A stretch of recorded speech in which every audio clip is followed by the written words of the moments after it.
नमस्कार दोस्तों, stock market studies में फिर से एक बार आपको बहुत-बहुत स्वागत है। तो आज मैं फिर से आपके सामने कुछ इंपॉर्टेंट कंपनी का अपडेट शेयर करने वाला हूँ। तो इस वीडियो को लास्ट तक जरूर देखिएगा और अभी तक अपने चैनल को सब्सक्राइब नहीं किया तो जरूर कर लीजिएगा। कंटिन्यूअसली इन्फॉर्मेशन और अपडेट्स पाने के लिए चैनल के ऊपर बने रहिएगा। तो चलो देख लेते हैं कौन सा कंपनी है इस वीडियो के अंदर। फर्स्ट जो कंपनी है उसके बारे में चर्चा करो, उसका नाम है उज्जीवन फाइनेंशियल सर्विसेज लिमिटेड। देखिए उज्जीवन फाइनेंशियल सर्विसेज लिमिटेड और उज्जीवन स्मॉल फाइनेंस बैंक दोनों एक ही ग्रुप के कंपनी है और दोनों कंपनी के एक रिपोर्ट भी आ रहा है कि इस दोनों कंपनी को शायद फ्यूचर में मार्ज भी किया जा सकता है। अभी देखिए जब होगा तो वो अलग बात है। फिलहाल के लिए इस कंपनी एक नॉन बैंकिंग फाइनेंशियल कंपनी है और वो भी एक देखा जाए तो एमएफआई जो कंपनी है, एमएफआई का मतलब है जो माइक्रो फाइनेंस इंस्टीट्यूशन कंपनी है। तो माइक्रो फाइनेंस इंडस्ट्रीज में जो कंपनी काम कर रहा है उसका ग्रोथ होने का चांसेस ज्यादा दिखेगा, क्योंकि देखिए आज इस तरीके से कंपनी गांव गांव तक पहुंच चुके हैं। तो गांव गांव घर घर तक पहुंच चुके हैं, जहाँ पे अब छोटे से छोटे गांव गांव के हर व्यक्ति को जो लोन पाना चाहते हैं उसको लोन प्रोवाइड कर रहे हैं। अभी लोन प्रोवाइड करने के एक अलग मकसद कंपनी का जरूर है कि मान के चलिए हम लोग क्या करते हैं, हम लोग ये सोच रहे हैं कि मेरे पास अगर 1 लाख रुपया है तो मतलब मेरे पास कुछ पैसा है, ऐसे हम लोग सोच रहे हैं। तो कुछ व्यक्ति ये सोच रहे हैं कि अगर मुझे कोई 10 लोगों मिलकर अगर हर व्यक्ति मुझे 10,000 रुपया करके दे दे तो मेरा 1 लाख बन जाएगा। तो एक लोग आपको 1 लाख रुपया दिया और 10 व्यक्ति ने आपको 10,000 करके दिया, तो इसमें आप कहेंगे इसमें अंतर क्या है? अंतर कुछ नहीं है, दोनों में ही दोनों के पास ही 1 लाख रुपया रहेगा। आपके पास भी 1 लाख रहेगा, मेरे पास भी 1 लाख रहेगा। तो यहाँ पे प्रॉब्लम क्या है? मान के चलिए आप एक व्यक्ति से 1 लाख रुपया लेकर लोन लोन दिया है। 1 लाख रुपया एक व्यक्ति को लोन दिया। अगर वो व्यक्ति लोन आपको नहीं मिटा पाए तो आप तो खत्म हो जाएंगे, आप तो बर्बाद हो जाएंगे, क्योंकि आपका पूरा पैसा तो वहां पे लगा हुआ है। और उसी तरीके से अगर मैं अगर 10 व्यक्ति को लोन दिया हूँ और 10-10 हजार करके लोन दिया हूँ, तो मुझे तो अगर एक दो व्यक्ति लोन ना भी मिटाए तो भी मुझे पैसा मेरे पास आएगा। फिर भी मुझे मेरे पास पैसा आएगा। तो यही बात आपको सोचना पड़ेगा। तो स्मॉल फाइनेंस जो बैंक है, स्मॉल फाइनेंस जो सर्विसेज कंपनी है, वो इस तरीके से सोचकर काम करे, इसलिए गांव गांव तक पहुंच रहा है। और इस स्ट्रेटेजीज को आप आपके पोर्टफोलियो में भी जगह दे सकते हैं, क्योंकि पोर्टफोलियो आपको हमेशा इस तरीके से डाइवर्सिफिकेशन करके रखा है। एक कंपनी के ऊपर सारे के सारे पैसा मत डालिए। तो उज्जीवन स्मॉल फाइनेंस बैंक और उज्जीवन फाइनेंशियल सर्विसेज दोनों कंपनी इसी कैटेगरीज के ऊपर काम कर रहा है और इसी कैटेगरीज में कंपनी का ग्रोथ आपको अच्छा खासा दिखेगा। कितना ग्रोथ दिखा आप देख सकते हैं। आरओसी आरओई में आपको आरओई 32% के आसपास देखने को मिला। तो जो लोग क्वेश्चन मुझे कर रहा था कि आरओई और आरओसी किसको देखना चाहिए, हमेशा आपको अगर बैंक और फाइनेंस कंपनी है तो आपको हमेशा आरओई देखना है। अगर आरओई ठीक है और आरओई बेस्ड है तो सोचना बैंक और फाइनेंस कंपनी अच्छे काम कर रहा है। तो इस कंपनी के ऊपर डेप्थ एकदम देखा जाए तो जितना है अभी उतना क्या डेप्थ के हिसाब से कंपनी प्रॉफिट कमा रहा है? बिल्कुल। कंपनी का नेट प्रॉफिट लगातार बढ़ता हुआ देखने को मिला। अगर मैं क्वार्टरली रिजल्ट के बारे में बात करूं तो आप देखेंगे तो कंपनी जो लॉस मेकिंग कंपनी था वो धीरे धीरे करके कंपनी प्रॉफिट को ग्रोथ किया। कोविड के बाद कंपनी का लॉस इसीलिए हुआ क्योंकि आप एक बात को समझिए, कंपनी क्या किया, गांव गांव तक लोन दिया, मतलब छोटे जगह पे भी लोन प्रोवाइड किया। और लोगों के पास कोविड के टाइम में पैसा नहीं था, क्योंकि वो लोग डेली काम करके डेली बिजनेस करके पैसा कमा रहे थे।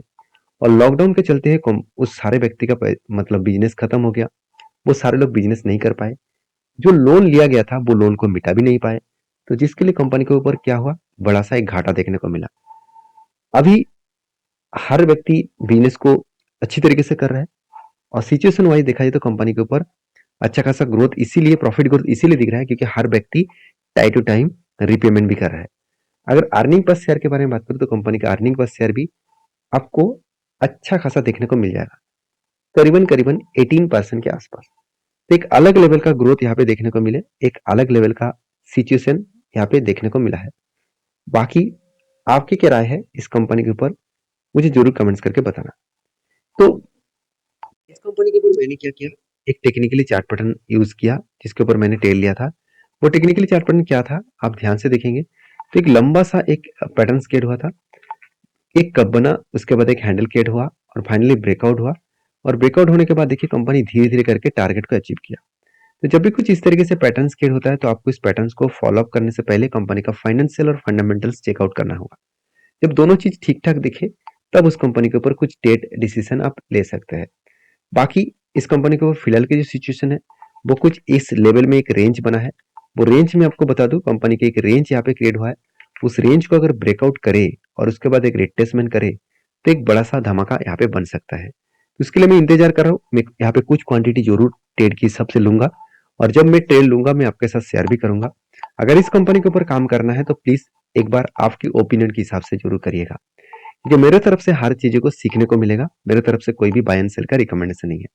नेक्स्ट जो कंपनी है उसका नाम है M Sumi, Motherson Sumi wirings limited. इस कंपनी के ऊपर मैं एक डिटेल्स वीडियो इस हफ्ते में आपके साथ शेयर किया हूँ, तो जाकर जरूर चेकआउट करना। जाकर इस कंपनी के ऊपर डिटेल्स में सारे डेटा को देखना। तो अभी फिलहाल के लिए इस कंपनी के ऊपर क्या अपडेट है, वो अपडेट के बारे में बात करूँ तो कंपनी के ऊपर मैं बुलिश हूँ। इसीलिए बुलिश हूँ क्योंकि कंपनी इंडिया के 40% मार्केट शेयर, और वो भी वायरिंग सेगमेंट में अकेला लेकर रखा है।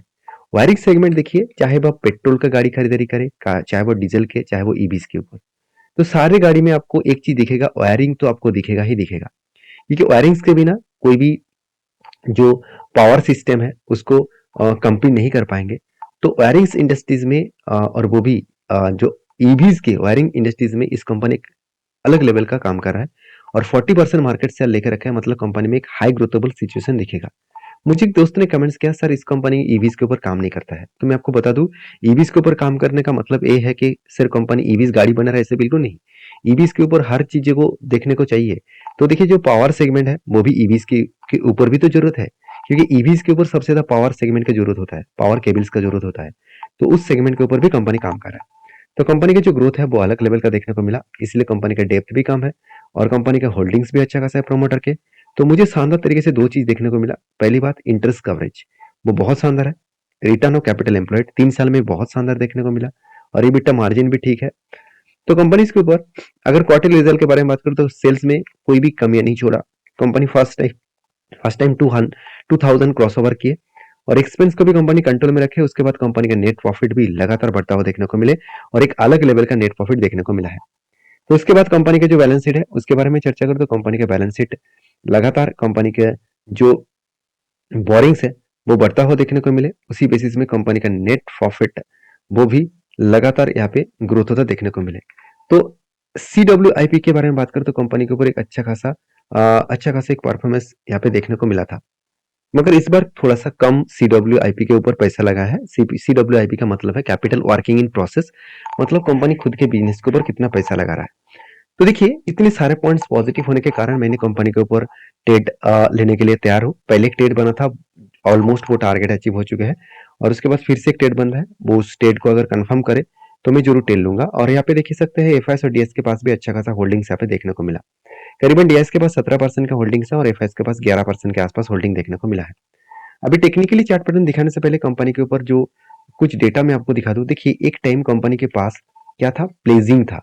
प्लेजिंग का मतलब क्या है, देखिए कंपनी खुद के शेयर को गिरवी रखकर पैसा उठाया था। कब उठाया था आप देखेंगे यहाँ पे, थोड़ा सा मैं जूम करके आपको दिखा देता हूँ और भी आपको क्लियर हो जाएगा यहाँ पे। तो आप देखेंगे तो कंपनी 61% के आसपास होल्डिंग रखे थे जून 2022 में, और उस टाइम कंपनी के पास प्लेजिंग कितना था, करीबन 19%। मैं आपको हमेशा बोलता हूँ कि 15% के ऊपर अगर प्लेजिंग हो तो थोड़ा सा कंपनी के ऊपर मतलब प्रेशराइज जरूर दिखेगा। तो 15% के नीचे हो तो ठीक है। फिर भी देखिए कंपनी ने क्या किया, उस प्लेजिंग को धीरे धीरे करके कम किया, और फाइनली उस प्लेजिंग को अभी जीरो कर दिया। आप यहाँ पे देख सकते हैं जाकर कि कंपनी का जो प्लेजिंग था वो अभी क्या हुआ, अभी प्लेजिंग पूरा का पूरा जीरो बन चुके हैं। तो होल्डिंग तो सेम टू सेम है, मगर प्लेजिंग को जीरो किया। यही कंपनी का खासियत पॉइंट मुझे अच्छा लगा, और इसी कारण के वजह से मैंने इस कंपनी के ऊपर कुछ ट्रेड भी प्लान किया हो। वो ट्रेड कुछ इस तरीके से है, कुछ कब बना, उसके बाद एक हैंडल बना, और फाइनली ब्रेकआउट हुआ। मगर ब्रेकआउट के ऊपर कोई भी मुझे कंफर्मेशन कैंडल नहीं दिखा। जब मुझे कंफर्मेशन कैंडल यहाँ पे दिखेगा तो मैं कुछ क्वांटिटी यहाँ पे जरूर टेल लूंगा। बाकी आपके क्या राय है इस कंपनी के ऊपर, जरूर मुझे कमेंट्स करके बता सकते हैं। तो नेक्स्ट जो कंपनी है उसके बारे में बात करूं, उसका नाम है आईटीसी।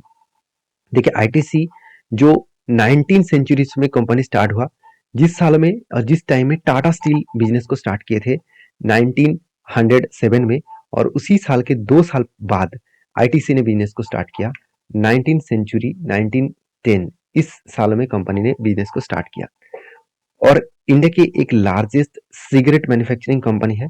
अगर सबसे ज्यादा कंपनी का रेवेन्यू जनरेट होता है वो सिगरेट के ऊपर है। तो यहाँ पे क्वेश्चन यहाँ पे ये आएगा कि सर गवर्नमेंट तो सिगरेट के ऊपर बहुत ज़्यादा रिस्ट्रिक्शन लगा दिया, फिर भी एक सिगरेट बंद क्यों कर नहीं देते?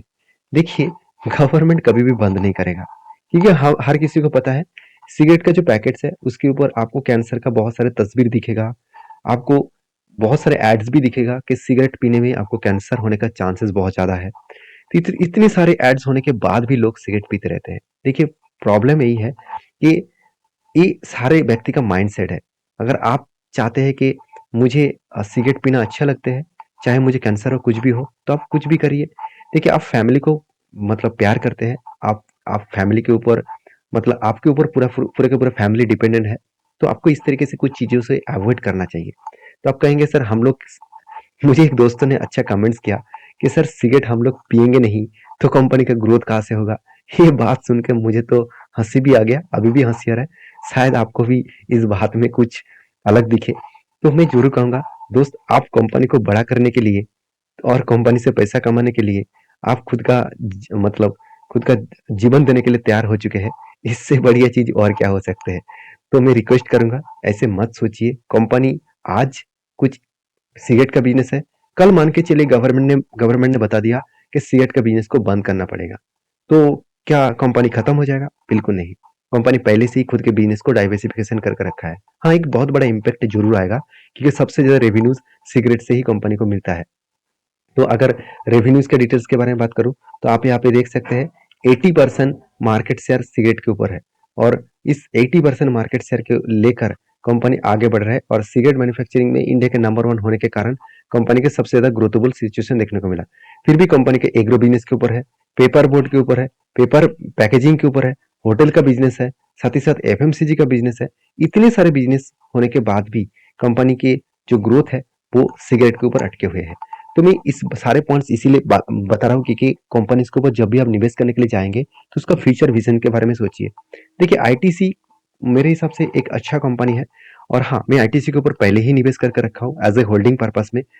तो इस कंपनी के ऊपर जब जब कोई ट्रेड बना तब मैं कोई ट्रेड भी लिया हूँ, और अभी फिलहाल के लिए जो ट्रेड बना है वो कुछ इस तरीके से नजरिए आपको देखने को मिलेगा। अगर आप ध्यान से देखेंगे इस चीज को, तो मैं एक बड़ा सा एंट्री लेने के लिए मैं तैयारी में हूँ।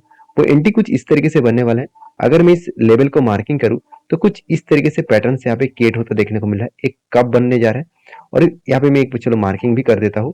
तो यहाँ पे कुछ मार्किंग कर दिया, तो यहाँ पे क्या कप बनने जा रहा है। उसके बाद कप के बाद एक हैंडल जरूर वो क्रिएट करेगा। जब भी कुछ इस तरीके से कप बनता है, इतना लंबा जर्नी यू टर्न आपको देखने को मिलेगा। तो यू टर्न के बाद जब वो रेजिस्टेंस को फेस करेगा, तो छोटा सा एक शोल्डर तो जरूर क्रिएट करेगा। तो अगर छोटा सा शोल्डर क्रिएट करे उसके बाद ब्रेकआउट करे, तो यहाँ पे मैं जरूर क्वांटिटी ऐड करूंगा एज अ स्विंग ट्रेडिंग्स के लिए। जो मेरा होल्डिंग है वो तो रहेगा। मैं ऑब्वियसली दूसरे तरीके से मैं ट्रेड भी लेता हूँ। और आप अगर इस तरीके से काम करना चाहते हैं तो मेरे साथ जुड़े रहिए सारी चीज़ों को सीखने के लिए। और अगर आप सीखने के लिए आए हैं तो हमेशा मैं वेलकम करूंगा। अगर आप टिप्स के लिए आए हैं तो मेरे तरफ से मैं हाथ जोड़कर आपको समझ आता हूँ। मैं कोई टिप्स देने के लिए नहीं आया हूँ, और आपको अगर काम करना है तो सीख कर ही करना पड़ेगा। तो नेक्स्ट जो कंपनी उसके बारे में बात करूँ, उसका नाम है कोचिन सिपर लिमिटेड। तो फाइनली इस कंपनी का डेट आ चुके हैं स्प्लिट का। हर एक के बदले 2 शेयर कंपनी आपको देने वाला है, और वो भी जनवरी 10 तारीख को आपको देने वाला है। तो ये था कुछ कंपनीज का अपडेट। वीडियो में अगर जानकारी अच्छा मिले तो प्लीज लाइक करना, दोस्तों के साथ भी शेयर करना। मिलते हैं नेक्स्ट वीडियो में, तब तक के लिए धन्यवाद।